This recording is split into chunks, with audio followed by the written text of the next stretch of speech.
Hello, everyone. My name is Reagan Sokolowski, and I'm a marketing specialist with ESC Spectrum. Thank you for joining us today for our Preparing for Maths in ECMPS 2.0 webinar. Brian Perlov, our principal engineer, will be taking you through the StackVision configuration updates that are required for the additional maths data elements in ECMPS 2.0. And Brian, take it away. Thanks, Reagan. As we get started, I just want to make sure everyone sort of understands that this really is a discussion to sort of go through the steps that you would need to take in preparing your StackVision DAS to report maths data that's going to be required in ECMPS 2.0. So obviously, with the latest EPA news that this isn't going to happen in Q1 of this year, and no announcement yet on when they actually anticipate having ECMPS 2.0 rolled out. This may be considered a little preliminary, but most of the changes, and we'll sort of go through them, you could actually make today based on the current release of StackVision. There are some that will require StackVision 7.4 or even a higher version, and we'll sort of go through that as well.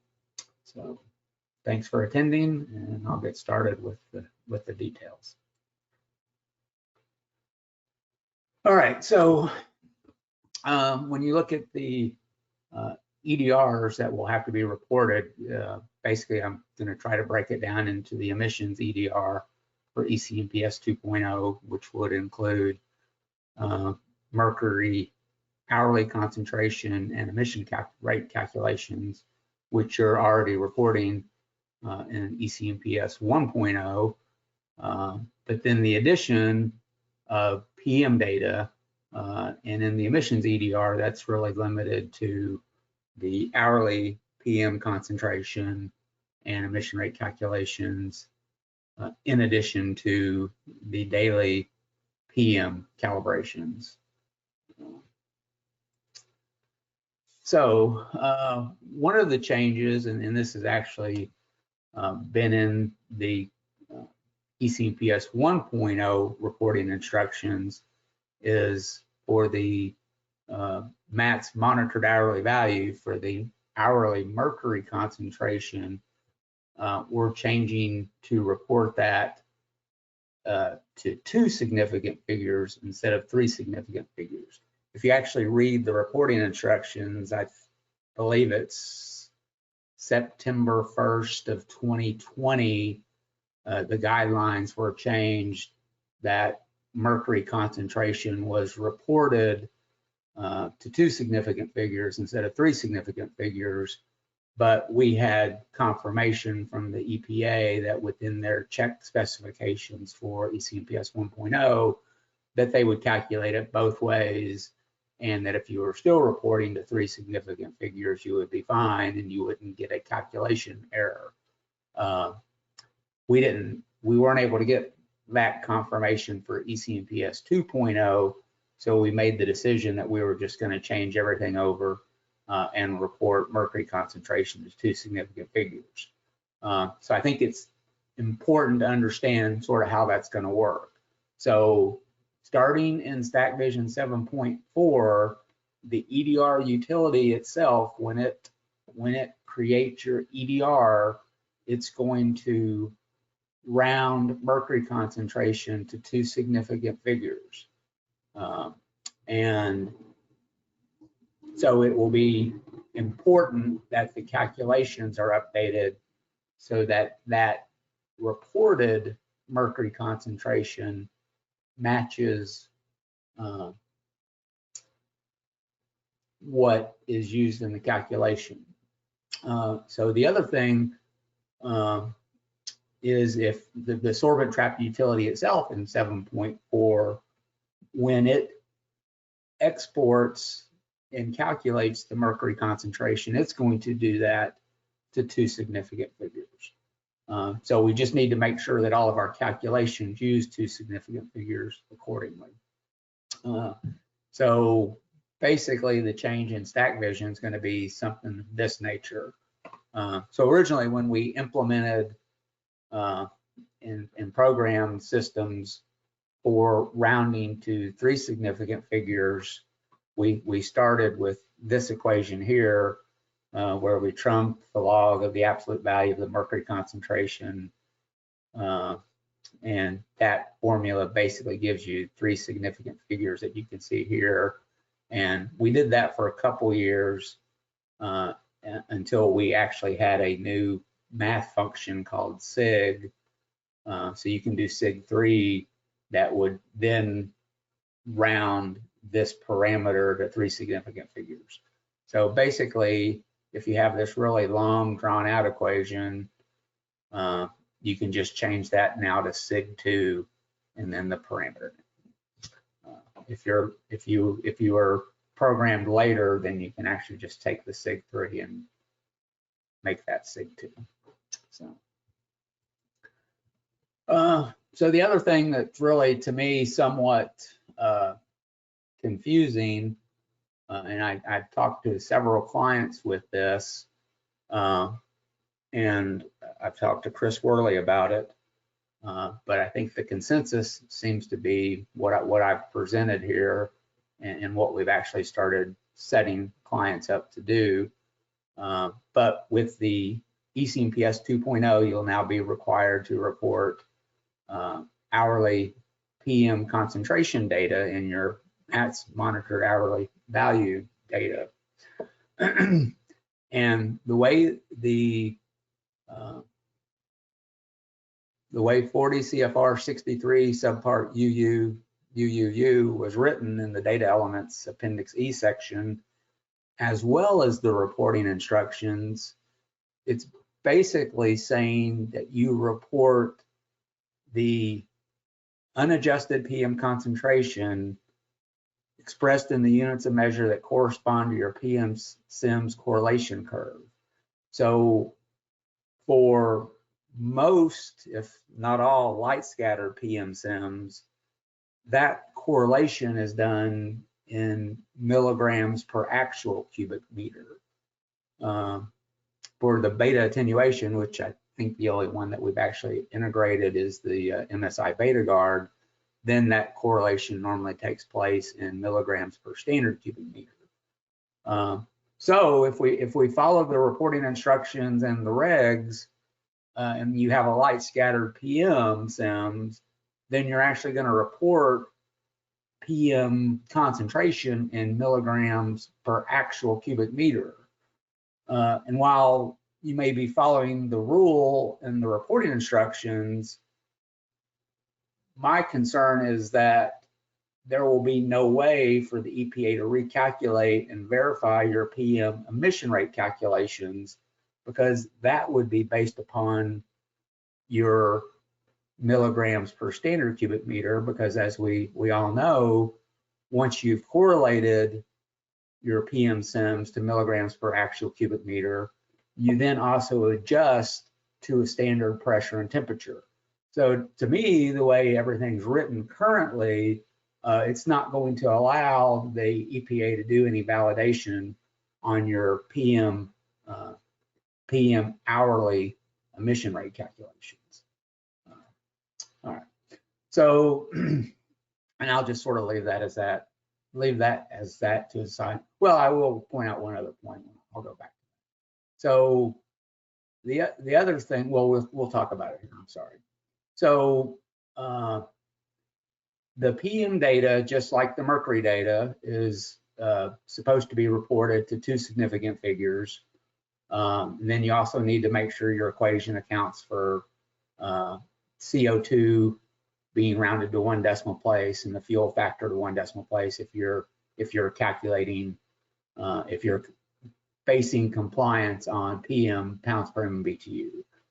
So then the other thing that you have to do, make sure the system is set up to do, is to report the appropriate method code So for PM, pounds per MMBTU, it would be a default method code of 36. If you're using diluent capping during a startup shutdown hour, you would report method code of 37. And if you had missing, invalid, or OOC data, out of control data, you would report a method code of 38. And then you also have to report the formula ID. Seems like I skipped a step.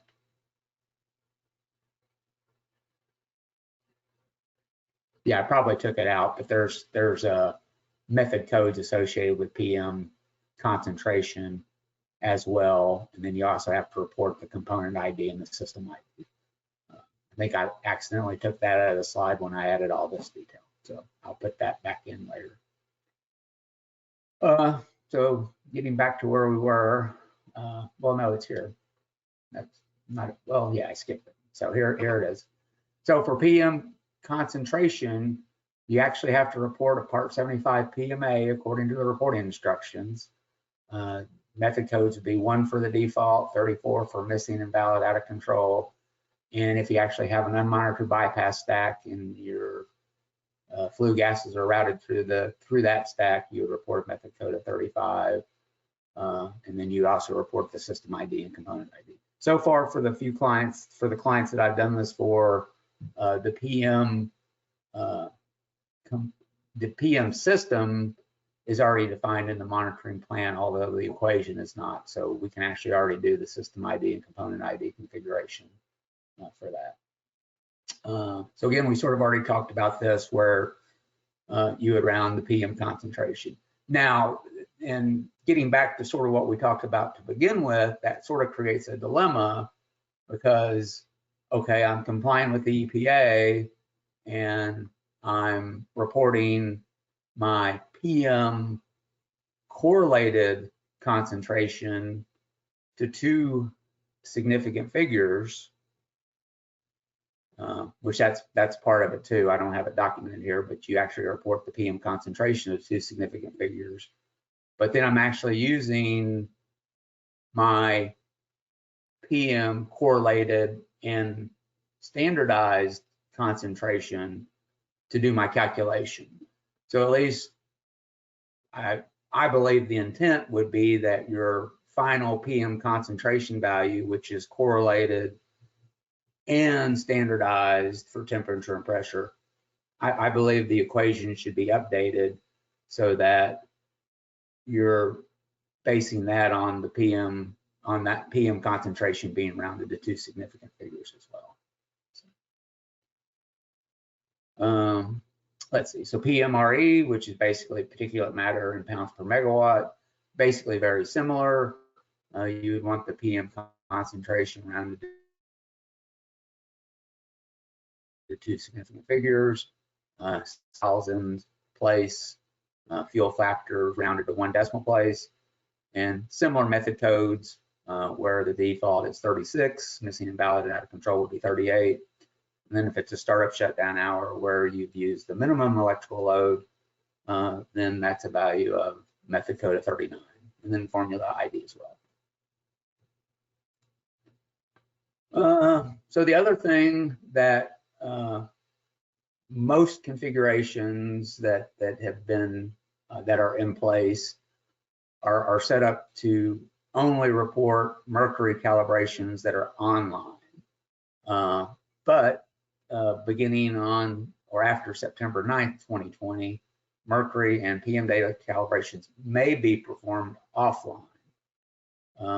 So we're recommending that in the EDR template, you modify the report offline cows, you enable that so that you can report your offline mercury calibrations as well. For the few of you that, or for the one of you, if you're on that has an HCL SIMS, those should only be reported if you're online. So the other thing that the EPA came out with the reporting instructions is that if you have a PM SIMS that uses batch sampling, the beta attenuation, such as the beta guard, you have to report the sample volume check, the daily sample volume check, using a type code of flow check, FLOWCHK, And it's very, very similar to an interference check in how that gets reported. The sequence itself is not, but at least how it gets reported in the EDR, instead of getting reported as a daily quote unquote cow, it gets reported as a flow check. So basically in StackVision 7.4, you'll be able to go to your sample flow calibration sequence, and you'll tell it that the sequence type is a sample volume check. So when the data gets pulled in from when that calibration data gets pulled in from the data controller and it sees that it's associated with that sequence type V, it'll flag it as a type code flow check, so it knows to properly report that in the EDR as that type code. Trying to keep track of time, make sure I don't go too long. All right, so that pretty much covered everything in the emissions EDR. I would say, you know, the configuration changes for the emissions EDR are very basic. If you've already got a mercury SIMS, just a few minor tweaks. If you have a mercury SIMS and a PM SIMS, then most everything you're doing to the PM SIMS is basically corresponds to what you probably already have in place for your mercury SIMS, so you can sort of add on to that and be ready fairly quickly. So then we get to the MATS QA EDR, and this was one of those things that was sort of surprising to me, is that your MATS 30-day and 90-day compliance averages, your downtime and deviation reporting, your averaging group compliance data if you're using an averaging group, all of that was included in the QA EDR. That still really doesn't make any sense to me. I would have thought that would have been in the emissions EDR, but that's where it is. So that's where all of the changes that we're going to talk about now, all of those would go in your ECMPS 2.0 QA EDR. So one of the things that has to get put in there, and most of the stuff we're going to talk about, you're probably already calculating either in the DAS or outside of the DAS as part of your preparation for what you're currently doing as your MATS compliance semi-annual reporting. But now it's actually going to have to be in the EDR whenever ECMPS 2.0 comes out. So one of the things that has to get reported is fuel usage, and I believe this is still going to be in 7.4, is that there'll be a fuel usage editor for manual entry of fuel flow totals. And this is just sort of a preparation so that the data can be entered into the StackVision DAS and then subsequently included in the EDR. Key things to keep in mind is that the reporting instructions have indicated these units to be used. So solid fuel, which, you know, obviously everyone is combusting coal, would be in tons. Liquid fuel, if you're burning diesel or some other liquid fuel, that would be in gallons. And then I know some of you guys use gas startup or even are co-firing. That would be in standard cubic feet. I've seen a lot of compliance reports submitted with gas being reported in million standard cubic feet, which makes sense because then you have a reasonable number. But unfortunately, they specified standard cubic feet, so that number gets fairly large.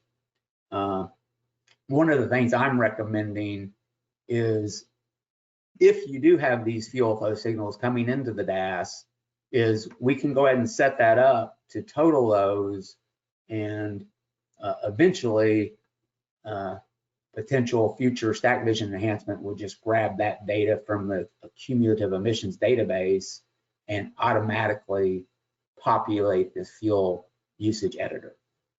So for the time being, you're going to have to manually enter it.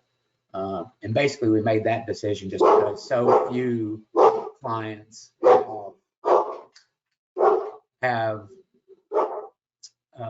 fuel signals coming into the data controller in the DAS. So it didn't make a lot of sense to go ahead and program that at this point. But that's definitely something we're going to look at doing in the future. So if you do have that fuel data coming in, then I think it makes sense to just go ahead and take that, do that work just so that you're prepared in the future.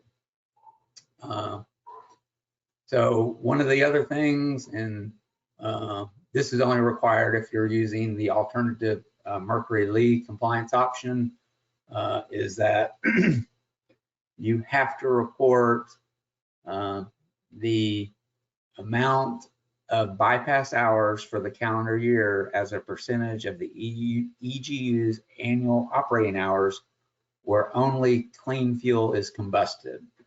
So I think in most cases, we probably don't have the IO necessary to calculate that, although if we did, we definitely could do it. So at least our starting point is that this is going to be an editor where we'll be able to pull in the total annual operating hours, but then you'll be able to enter manually the number of bypass hours in which only clean fuel was combusted, and then that will display and then show you that percentage and then get reported. And this is actually only reported in Q4, so really nothing that has to be too concerning at this point. So this is always a fun one to talk about, but this is the next part. So for deviation and monitor downtime reporting in the QA EDR, you have to report your total number of unmonitored bypass hours. So I think at least, so our goal is that in most cases, if you have a bypass stack, we have a signal coming into the DAS that tells us that you're operating on the bypass, or at a minimum, we've set the system up so that you can manually enter the hours you were on the bypass, just because that's already needed in order to appropriately do missing data substitution. So we believe we'll be able to modify the DAS and create cumulative emission op hour time in order to be able to determine that on a quarterly basis. We're not exactly sure how to do that yet. We feel like the reporting instructions are a little vague in how partial hours are to be handled. So we're sort of waiting on getting the JSON schema so that we can see if it specifies whether that's whole hours or whether it's allows for 2 decimal places, just so we can clarify whether a partial hour is supposed to be treated as fractional hours or a full clock hour. So we're sort of waiting to do that, finalize that on the schema.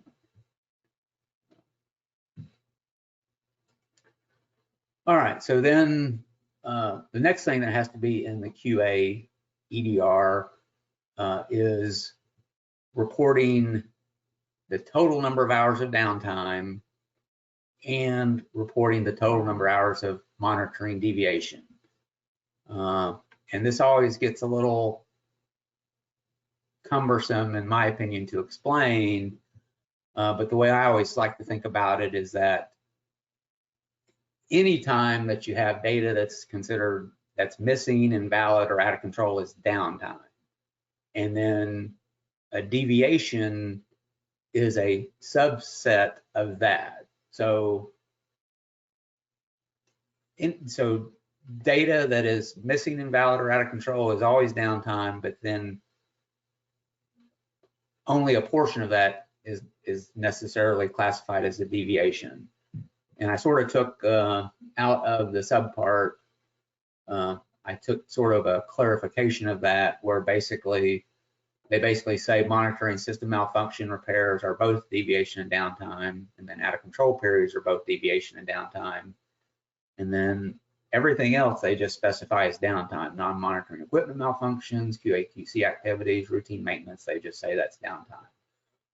But in our experience, we have some clients that say, yeah, we understand that. We've got reason codes set up so that we know if it's reason code 10, 11, and 12, that's always downtime, but only reason code 11 is a deviation.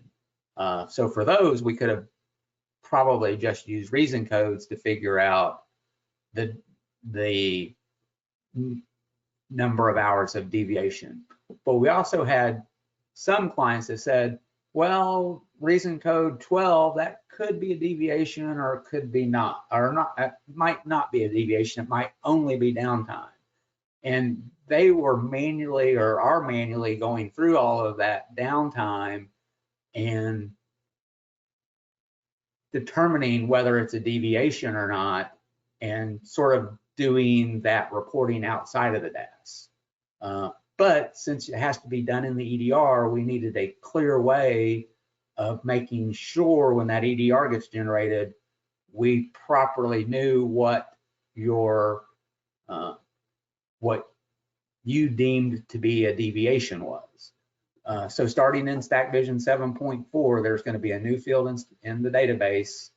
You can see it right here. That is called deviation. And you'll be able to manually edit that. We've also added to our enhanced condition manager script the ability to set and clear it.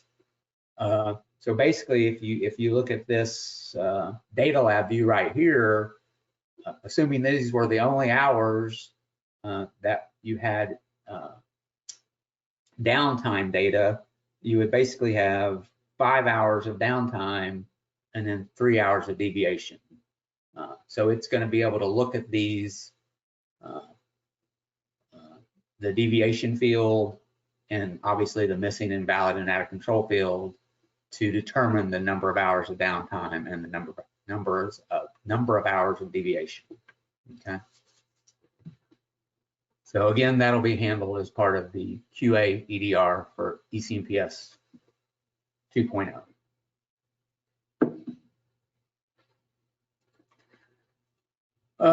So compliance averages. So I think one of the real important things to understand when we set up the EDR templates eventually, once ECMPS 2.0 is here, is that in most StackVision systems, you have 2 parameters for most of your MATS emission calculations. And that was sort of based on the requirement that you have to report data at all times, and basically that's all times that you're operating, but you only include data in your compliance averages based upon the MATS definition of a boiler operating day. So as an example, you know, if you were in startup for 8 hours of today, and that was the only time you were online, then today wouldn't be a MATS boiler operating day. So in order to properly calculate those 30-day averages, we had to create a second parameter tied to it, associated with your MATS time online parameter. So it's important to understand that the parameter that you've got tied to your MATS derived hourly value data is probably going to be associated to your Stack time online, and therefore would be calculated at all operating times. But the parameter you would use for your 30-day average is going to be tied to your MATS time online. So those are going to be a little different. Those parameters more than likely are going to be different. So important to make sure you get the right parameter selected for your compliance average in the EDR template. So it seems like seen several clients that use averaging group.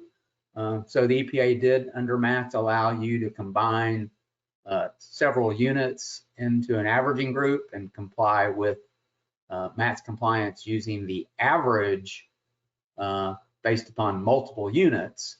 And there were some, let me think of the word, there were some constraints within StackVision and also some requirements in the reporting instructions that the best approach to handle this was to create a new averaging group tool or configuration where you can actually give it an averaging group ID, and basically this has to be reported in the EDR, although you don't actually create it in the EDR template, and then you can tell it what the source is, and most of you are probably going to be set up under something called facility or something of that nature, what the parameter is and which units are included, monitoring IDs, and then what the MATS parameter code is. So obviously you may be doing averaging groups for a plant that has multiple units only on PM, or maybe you're only doing it for HG, for Mercury, so you can sort of define it. Or in this case, they've even only done units 1, 2, and 3 in the Mercury averaging group, and they've done all 4 units in the PM. So basically, this is just a way to define your averaging group. One, it lets us get the averaging group ID into the EDR, but more importantly, it lets us in the EDR template select the data to come from this averaging group, which would be then associated to this site and this parameter. And that was one of the other things that I found that I didn't anticipate in the EDR template, or in the EDR that you're going to generate.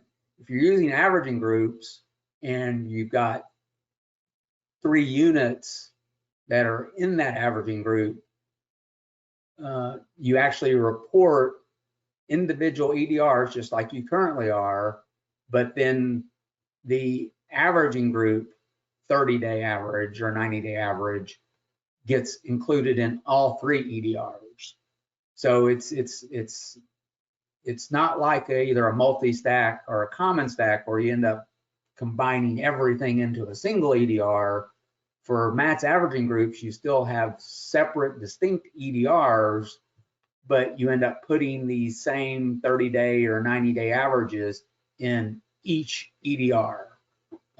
So having the averaging group configuration tool is going to let us assign these to each EDR template and also specify the averaging group ID.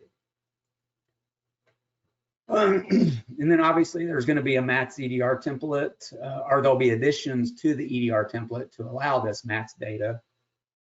And here, so this wasn't on my slide because this presentation is very similar to the one I did at the fall ESC user group. But one of the things that I asked development for, and they actually got into 7.4, was the ability to clone a template. So now, instead of having to create a new template from scratch, which, you know, when you build an EDR template, it sort of builds itself, but then there's always a few little tweaks here and there that you have to do. I was just concerned that given all of the systems that we were going to have to touch, that inevitably something would get missed in that configuration step. So I wanted to be able to clone a template and say, okay, I've got a template that's exactly what I'm reporting right now for ECMPS 1.0, and now I'm just going to add the stuff I need in for ECMPS 2.0. So our recommendation is going to be that you create a new EDR template using the clone functionality in 7.4, and then you add in all of the new MATS elements that are required for ECMPS 2.0. And obviously you want to make, so one, this does 2 things. One, this lets you start getting ready for 2.0. It lets you start doing beta testing whenever we have a schema and we get stuff more further along with the MATS data. But it also allows you to keep your template that you currently report in ECMPS 1.0, so that if something were to happen and you would need to re-report data from 2022 or some previous quarter, you would be able to do that using your old template. So again, recommendation is to create a new EDR template, and in order to make that easier, we added the clone template feature in StackVision 7.4. So obviously some of the things that you'll need to add to that template would be under the daily test summary data, where you would add your PM-SIMS daily calibration for your light scatter or backscatter PM-SIMS. For the batch sample PM-SIMS, you would obviously probably do the PM-SIMS daily calibration for the left side and the right side, your daily dilution flow calibration, and your SIMS daily sample volume check. Probably want to go in there and make sure your HG mercury calibrations are enabled to report offline cals. In your MATS monitor hourly value, you would want to add your PM concentration parameter. And then in the MATS derived hourly value, you would add your PMRH or PMRE parameters, and then obviously you'd have to add your compliance averages so it would know what parameter to use for either your 30-day or 90-day averages. All right, so actually I think we're decent on time. And one of the things I wanted, I'll go through now, is something that I developed basically for in-house use with our engineering team, support team, regulatory and reporting staff, so that they could just sort of have a guide, basically a checklist to go through as they're making changes. All right, so basically this is sort of going to regurgitate what we sort of went through, but it does have a little bit more information in there. In a little more visual of what you're actually doing. So if you have a mercury SIMS, you can sort of come to this tab and, okay, I need to update my mercury calculation to around mercury concentration of 2 significant figures. Sort of gives you an idea of probably what the old calculation looked like and what the new calculation should look like. And obviously, all the systems aren't going to be identical, but this is just sort of intended to give you a guideline of sort of what that would look like. Same thing with the mercury SIMS calibrations. Again, it says you may report them if they're offline. Basically you would enable this report offline daily calibrations on your mercury system. So if you have a mercury sorbent trap, here's what I'm recommending that you do: update mercury calibration around the mercury, update the mercury calculation to around mercury concentration to 2 significant figures. In reality, you don't have to do this step because the sorbent trap utility in itself is going to write the mercury concentration to the database already rounded to 2 significant figures. I just feel like from an engineering perspective, it's a good thing to update the equation so that it makes sense and so that there's no question of how it's being done. If you didn't do it, would you run into issues? No, everything would work as expected just because the value in the database is already rounded to 2 significant figures and you don't have to really round it in the equation like you would with a mercury SIMS. But I just think it's probably a good practice, and I would like to see it done just because it makes sense if someone's actually looking at the equation, and there would be no question of how it was being done. So, as I said, very, very little to do if you've got a mercury SIMS or a mercury sorbent trap even. If you have PM, probably a little more work. You would obviously need to update the equation to use PM concentration rounded to 2 significant figures. Again, I sort of think So even though we're reporting the correlated but not necessarily standardized mercury concentration, I still feel the intent was probably to do this, so I'm still going to recommend that it be done. Then determine parameter to report for PM concentration. Again, and I probably need to update this with a little more from my presentation where, again, for a batch sampling beta guard, you're probably going to report this in milligrams per standard cubic meter, but for your light scatter or backscatter devices, it's probably going to be milligrams per actual cubic meter.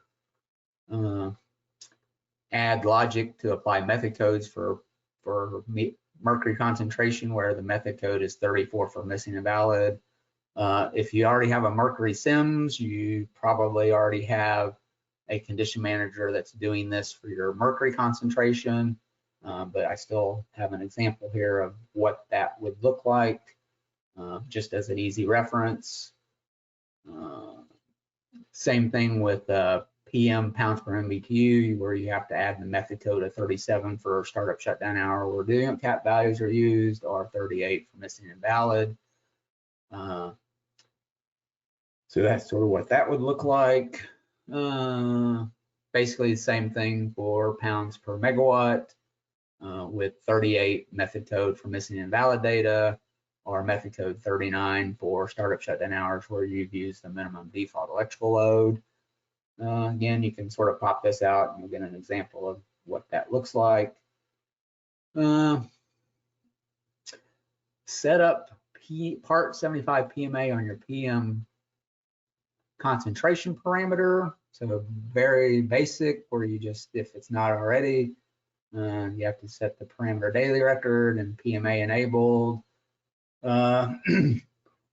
What I've sort of been recommending and doing so far with the clients I've already done some of this work for is I went back and set the cert date for this, because in most cases it's not being calculated already. I've set the cert date to January 1, 2021.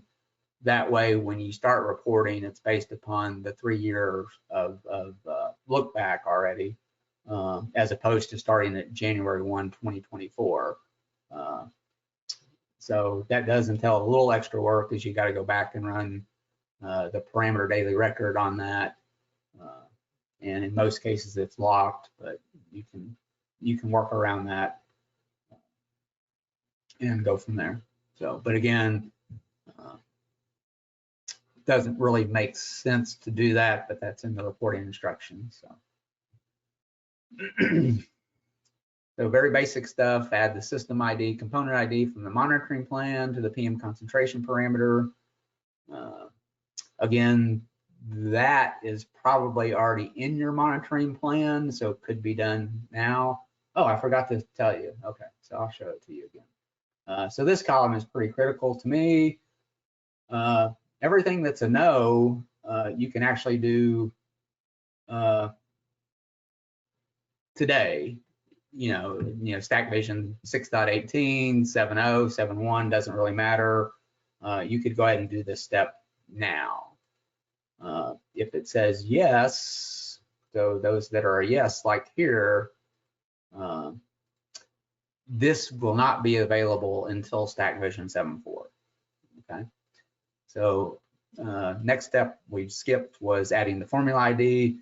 That formula ID is probably not in your monitoring plan yet. At least I haven't seen any systems in any monitoring plans for any clients where it is. But that is a monitoring plan, that update that would need to be made for you to report in ECMPS 2.0. So once that monitoring plan is updated, then we could update the formula ID. And then this last thing for the PM SIMS, basically if you have the beta guard or any other type of batch sampling PM monitor, you have to report that sample flow calibration sequence results as a flow check, or as a sample volume check. So that has to be done. Important to keep in mind that this is the calibration sequence type, and that does not get downloaded to the data controller, so you don't have to worry about that part. It just knows that when it pulls that data, it sees this type and knows how to identify it appropriately as that sample volume check. We had originally planned on having a SQL script so that since this was only going to be in 7.4 and you probably were already going to have a month or 2 months worth of calibration data, that would have to have been retroactively flagged. We were going to have a SQL script to update the historical data, but with the ECMPS 2.0 delay, I don't believe that step will be necessary.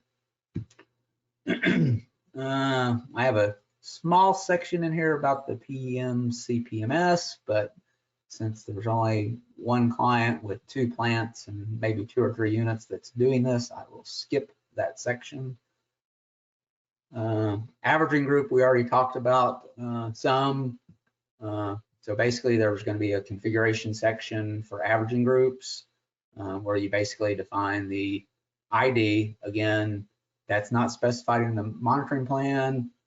We really don't know what that naming convention is going to be. Once we get the JSON schema, if we see that it's, only accepts, alphanumeric numbers, or, we'll have to look at it to see if there's any restrictions on that. But we're going to allow sort of a free form entry for that currently.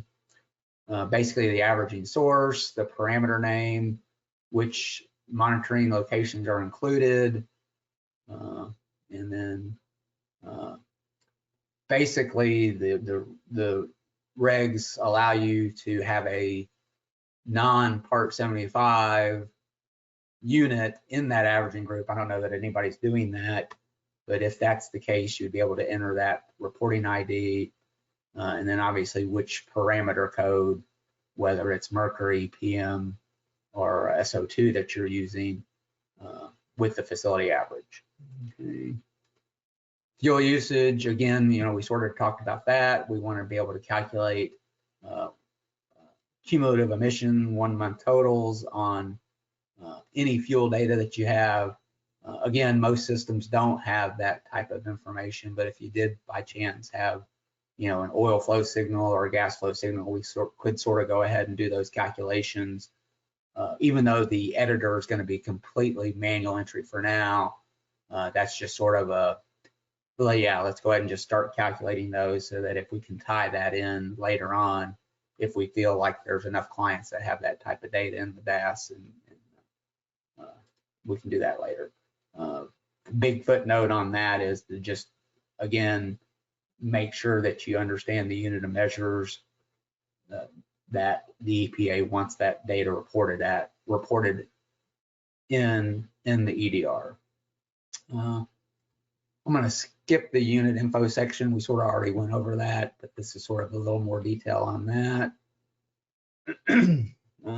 Quickly on the monitor and downtime deviation. So again, this is the quarterly total bypass hours. You'll be able to, in the EDR template, say, here's the time online parameter that's associated with my bypass. And then it'll look at the cumulative emissions. We just sort of don't want to finalize that step yet until we determine whether that's going to be, whether a partial operating hour is going to be considered a full hour or a fractional hour.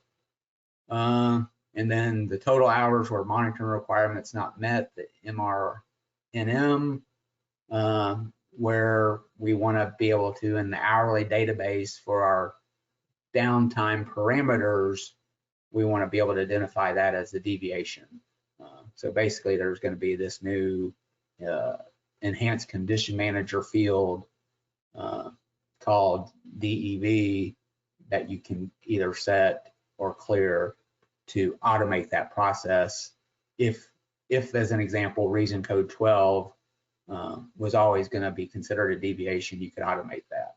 Or even if reason code 12 was going to be a deviation, most of the times you could automate that, and then you could manually clear it and lock your data after that. EDR template, I've already included a few things in there of sort of what it's going to look like. So again, your monitored hourly value data, you can specify your PM parameter derived. You would specify your pounds per megawatt hour parameter or your pounds per MMB2 parameter. Compliance average data section, so you can define what your interval is, unit of measure, what parameter you're using.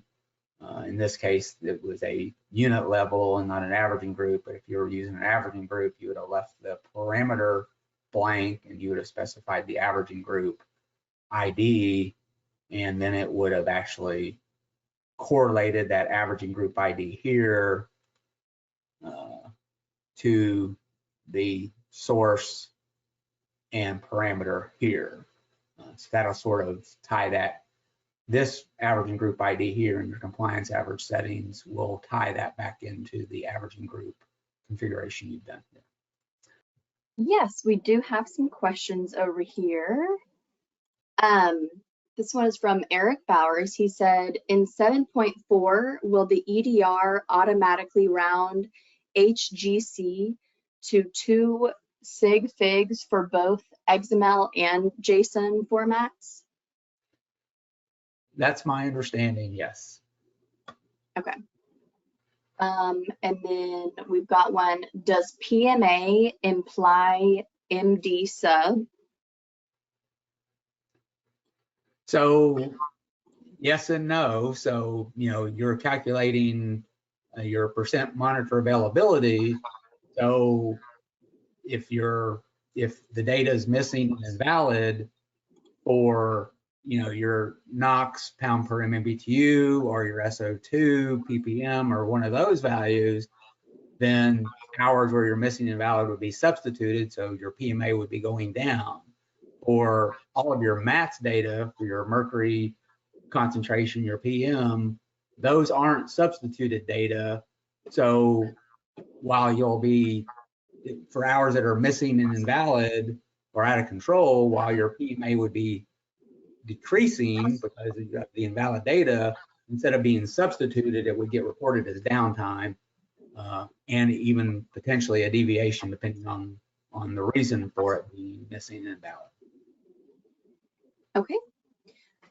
This one says the EPA basically told us that we had to do the quarterly compliance report as an XML or JSON file beginning with Q1 24. They said this could be a separate file even. How will ESC Spectrum support this? Everything you are saying is that this will be added to the EDR, but will not be ready for the first quarter of 2024. Right. So again, I think that's probably a completely separate discussion and webinar. This presentation is really intended to go through the changes that are going to be required in order to report the MATS data in ECMPS 2.0 when it becomes available. Okay. But, we definitely are aware of the concern and are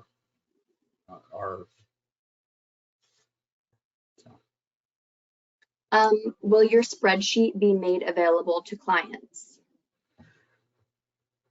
So I think we want to take that on a case-by-case basis. I've had several clients request the spreadsheet and I've distributed it to those, but in general, it has been to clients that we consider power users and know that they do configuration work and programming of their own DAS. So yes, we have shared it. And I would say if you would like a copy, just email a request to either myself or our support. Okay. And then when will version 7.4 be issued? So I believe the release date is March 13th. It's around that date. I don't know the exact date, but yes, sometime middle of March. All righty. That was all the questions that I can see. All righty. Well, thank you everyone for joining us, and I really appreciate it. Have a great rest of your day, and go enjoy some lunch if it's lunchtime for you. All right. Thanks, guys.